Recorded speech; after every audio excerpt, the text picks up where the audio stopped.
ça. Premièrement, quand on a vu tout à l'heure, on a dit que le seul moment là où quelqu'un ne devait pas manger quelque chose, on a parlé de la Pâque. Moi, j'ai cherché dans la Bible. Je n'ai pas vu un endroit où Dieu interdisait aux Juifs de manger avec les païens. Donc, j'ai aussi fait des recherches pour savoir d'où ça venait cela. Il faut comprendre que la loi juive était tellement forte dans le temps. Et la religion qu'on appelait, qui chauffait jusqu'à aujourd'hui, c'était quoi? Le judaïsme. Et le judaïsme est une expression détournée de la loi de Moïse ou de la Torah, la Bible hébraïque. J'ai fait toujours une recherche, je me suis rendu compte que l'un des livres les plus puissants dans le judaïsme aujourd'hui, on appelle ça le Talmud. Le Talmud, c'est comme, je pense que beaucoup de gens le connaissent, c'est comme un dérivé de la Torah, qui est l'Ancien Testament que nous avons, mais le Talmud, c'est comme une expression. Il faut comprendre ceci.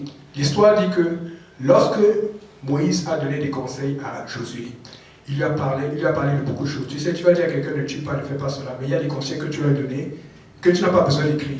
Et le Talmud, c'est un dérivé de ça, c'est-à-dire qu'il y a ce qu'on appelle la transmission écrite, il y a ce qu'on appelle la transmission orale. La transmission orale se faisait de Moïse à Josué, de Josué aux principaux anciens d'Israël. Et ceux qui représentaient les anciens d'Israël dans le temps de Jésus, c'était qui? Les pharisiens. Donc il y a un problème dans le Talmud, c'est-à-dire que si tu exprimes mal la loi, quelqu'un va prendre ça mal. Je donne un exemple. Je ne suis pas allé chercher des extraits du Talmud qui existent depuis... Le Talmud, comme ça s'écrit maintenant, ça existait déjà un peu après le temps de Jésus, mais c'est juste un dérivé des textes qui existaient déjà anciens, en 450 avant Jésus-Christ. Je donne un exemple. Dans le Talmud, c'est un peu compliqué les noms. Et c'est un livre qui est très puissant, qui a quasiment la même autorité que la Torah aujourd'hui chez les Juifs. C'est-à-dire que pour certains, c'est même plus, mais en général, c'est moins fort, c'est moins important que la Torah, mais ils utilisent ça beaucoup plus que la Torah. Dans le Talmud, Érégène, Rashi Hérode, 22-30, ça dit ceci. Et ça, n'oubliez pas que c'est une expression de ce que la loi de Moïse disait, mais pour dire, bon, si tu es dans tel cas précis, voici ce qu'il faut faire. Parce que des fois, tout n'est pas clair dans la Bible, il faut voir que, dans les conditions que tu n'as jamais vécues. Ça dit ceci. Un non-juif est comme un chien. En tout cas, moi je ne sais pas, si quelqu'un, si je suis jipéniel, et que la Bible me dit qu'un non-jipéniel est comme un chien, je ne pense pas que la personne, quand je vais vouloir l'évangéliser, va vouloir venir à l'église. Il va dire, moi si, moi je suis ton chariot. Donc, regardez ce que le Talmud, Mot 61a dit. Les Juifs ont droit à être appelés hommes, pas les non-juifs. Vous voyez comment c'est dur. Et n'oubliez pas que ce qu'ils pensent dans le Talmud, c'est que c'est une expression de la loi non écrite ou la loi orale de Dieu. C'est pour ça qu'il faut faire très attention.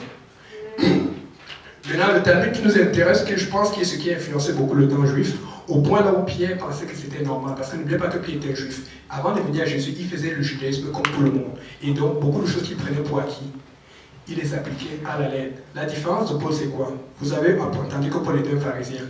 Paul connaissait bien la loi de Moïse. Talmud ou pas Talmud, il savait ce qui était écrit dans la Torah. Voilà pourquoi il pouvait facilement exprimer ce que Dieu voulait, ce que Dieu ne voulait pas. Il savait que Dieu n'était pas allé jusqu'à ce point. Amen. Voilà pourquoi il faut bien connaître la loi. Moi, je pense sincèrement que Pierre, n'étant pas pharisien, étant quelqu'un qui a vécu, il a dû vivre de l'influence de ses parents, de son entourage, et puis prendre pour acquis les choses qu'il prenait. Pour acquis comme tout le monde. Amen. Donc, ce Talmud dit alors, Talmud de Tosafot, Jébamot 94 b. Lorsque vous mangez en présence d'un non-juif, c'est comme si vous mangiez avec un chien. Donc c'est une façon de dire que tu ne manges pas avec un non-juif, que c'est dérisoire, que c'est dénigrant pour toi. Or, Dieu avait juste parlé de la Pâque, parce qu'il voulait parler du salut, il voulait parler de la séparation. C'est-à-dire que quand tu veux profiter de sa présence, il y a quelque chose à faire. Mais on a vu le Lévitique qui disait tout à l'heure que tu dois te comporter avec un non-juif comme, ok? Parce que Dieu pensait à tout cela, mais les gens déforment la loi. Dis à ton voisin, ne déforme pas la loi. Donc, on est d'accord qu'on peut donc se tromper sur la loi non écrite. En fait, c'est ça le problème le plus difficile pour un apostolique. C'est vrai qu'on a le Saint-Esprit, mais c'est de savoir ou d'être sensible à ce qui est la loi non écrite de Dieu. Qu'est-ce que Dieu veut te dire? Et comment tu as ça? Par la prière, par l'expérience. Voilà pourquoi il faut que tu tombes. Pas que je suis content que tu tombes, mais la Bible dit le juste tombe cette fois, mais se relève. Et chaque fois que tu te relèves, tu apprends quelque chose, à condition que tu te relèves. Amen. Amen. Donc, la façon alors que je pourrais vous donner, vous transmettre comme moi j'ai grandi, de pouvoir comprendre c'est quoi la loi non écrite de Dieu, parce qu'il y en a beaucoup. Mais c'est à vous de savoir ce dont vous avez besoin quand vous allez évangéliser, quand vous allez vivre pour Dieu, quand vous serez au travail, quand vous serez à l'école. C'est qu'il faut essayer de l'étudier et de la comprendre en profondeur. Amen. Bien sûr, avec l'aide du Saint-Esprit, parce que ça va venir de l'Esprit de Dieu. Ok?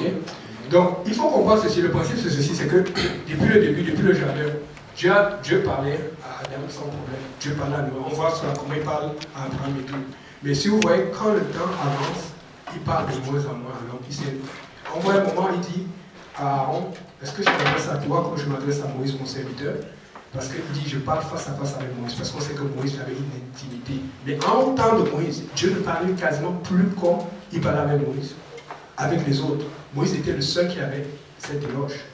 Maintenant, ce que je veux dire, c'est qu'il y a quelqu'un ici, il y a plusieurs personnes qui sont capables de parler avec Dieu comme il parlait au temps de Moïse. Tout dépend de ta relation et de ta soif et de ton désir pour Dieu.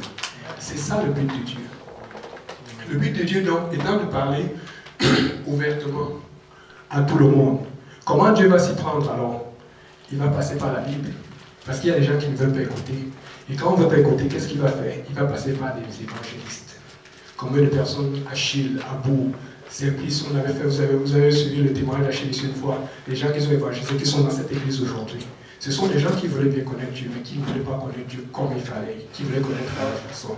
Mais ces mêmes personnes, d'autres même qui vont se marier bientôt, aujourd'hui, peuvent parler directement à Dieu. Ils n'ont plus besoin. Dieu sait de leur dire, le Seigneur m'a dit que pour toi, attends, moi-même je vais aller vérifier. Pourquoi? Parce que Dieu peut interagir directement avec la personne. C'est ça le but de Dieu. Mais quand tu ne comprends pas, Dieu va utiliser un frère, une sœur, et même ton pasteur. Ça ne veut pas dire que le pasteur n'est pas nécessaire, mais pourquoi est-ce que Dieu doit toujours passer par une dérivée, par une personne tierce pour te parler? Dieu veut directement te parler.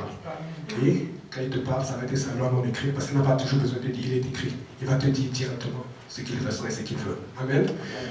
Donc, voilà la raison pour laquelle j'aimais Paul. Paul était tellement sensible. Paul, c'est vraiment un modèle pour moi. En tout cas, les gars, j'espère que je vais le réussir.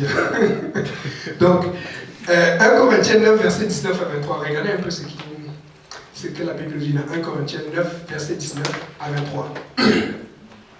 Car, bien que je sois libre à l'égard de tous, je me suis rendu le serviteur de tous afin de gagner le plus grand nombre. Le but ici, c'est de quoi? De gagner des âmes, dont le plus grand nombre. Amen. Donc, dis à ton voisin, le but c'est de gagner une âme. Ok, maintenant, je continue. Avec les Juifs, j'ai été comme Juif, afin de gagner les Juifs. Amen. Avec ceux qui sont sous la loi, comme sous la loi, quoique j'aime bien la parenthèse, quoique je ne sois moi-même point sous la loi. Amen. Pourquoi? Parce que des fois, quand tu cherches les âmes, on peut commencer à dire que mais tu es tellement motivé que tu commences à, au lieu de regarder la motivation, on commence à dire que ah ben, tu as fait ça, tu as fait ça, tu as fait ça, et des fois tu peux ralentir quelqu'un qui a la bonne volonté. Avant que cette personne ne soit motivée, Dieu a déjà vu sa motivation. Amen. Et donc, il faut prier le Seigneur. Des fois, on peut juste être en train de juger sans savoir ce qui se passe exactement entre la personne et Dieu. Faisons très attention. Et puis, afin de gagner ceux qui sont sous la loi, la suite, 21. Avec ceux qui sont sans loi, comme sans loi, quoique je ne sois point sur la loi de Dieu, étant sous la loi de Christ. Parce que des fois, même quand tu gagnes une âme, on peut sentir que mais tu n'as plus de scrupules. Mais si la personne est vraiment connectée à Dieu, fais attention, tu ne sais pas là où il est avec Dieu. Amen. Afin de gagner ceux qui sont sans la loi. 22. J'ai été faible avec les faibles, afin de gagner les faibles. Je me suis fait tout à tous, afin d'en sauver de toute manière quelques-uns. Et c'est ça, quand il dit j'aime bien de toute manière, c'est pour dire que des fois ça ne va pas être beaucoup. Mais si c'est le prix à payer pour que un ou deux passent, même si c'est juste un, je vais payer le prix. Amen. Le dernier, j'ai fait tout à cause de l'évangile afin d'y avoir foi. Dieu avoir pas. Et n'oublions pas que celui que Dieu a envoyé pour cela, c'est qui? C'est Paul, ce n'est pas Pierre. Pas que Dieu n'aurait pas voulu envoyer Pierre. La preuve, on sait que c'est Pierre qui avait le salut pour les Juifs et pour les païens. Mais n'empêche que pour continuer, Dieu n'a pas utilisé Pierre pour continuer. Parce qu'avec la semence qu'il avait, ça allait être trop difficile. Paul, c'était le candidat idéal. Amen. Donc, maintenant, je vais donner des exemples plus concrets pour qu'on voit un peu. Je donne un exemple que j'ai déjà donné. Quand je suis à mon travail, vous savez, des fois, pour détendre l'atmosphère, moi, c'est pas pour me mentir, mais la communication, ça passe facilement avec tout le monde au travail. Moi, je n'ai pas de problème. Et quand tu as des problèmes, ça ne sert à rien. Amen. Et j'ai un ami avec qui pour se saluer des fois là, on vient. Et puis on fait un peu les mains comme ça, et puis on fait ça, et puis on fait. Ah, il aime ça. Et je t'assure, c'est un musulman mais non pratiquant. Maintenant, si tu vas en boîte ou en route, tu vas voir les gens qui font avec des signes et tout ça. Il y a des signes qu'il faut éviter avec la main. Tu vois un peu. Je fais pas ces signes. Mais le truc, c'est ceci, des fois pour détendre l'atmosphère. Maintenant, si tu me vois au travail, tu vas dire que Yannick a autogradé. Comment Yannick fait des choses comme ça là? C'est un rappeur, il nous cache ça. C'est quel genre de chrétien qui fait du. Ok, bon. Le truc, c'est ce qui, des fois, pour détendre l'atmosphère, si tu es trop fermé, tu vas t'accrocher à la loi et tu vas passer à côté de beaucoup d'occasions. Et je vous assure, ça m'a permis de prêcher la parole à beaucoup et à lui. Je me rappelle un jour qu'il y avait un problème dans sa famille par rapport à son mariage. Il est venu me parler et je l'ai conseillé et aujourd'hui c'est arrangé. Et ce n'est pas le seul, il y en a beaucoup. Quand ils font les petits trucs là, ils parlent entre eux et tout. Dès que ça chauffe, ils viennent te voir en catimini, ou on dit en solo, au Cameroun. Ils te confient le problème. Pourquoi? Parce que tu as ouvert les portes. Des fois, faisons attention que la loi auquel on obéit, auquel on est soumis, ce n'est pas une loi qui nous ferme les portes. C'est pour ça que je dis, il faut qu'on regarde à quoi sert la loi. La loi, la Bible dit que c'était un pédagogue. Ça nous enseigne, ça nous donne des limites, des règles. Mais les limites, pourquoi? Pour ne pas tomber, pour ne pas faillir. Mais il y a des fois, la loi, plus, au lieu de te donner des limites pour ne pas tomber, ça va te donner des limites et t'empêcher d'aller plus loin. Amen.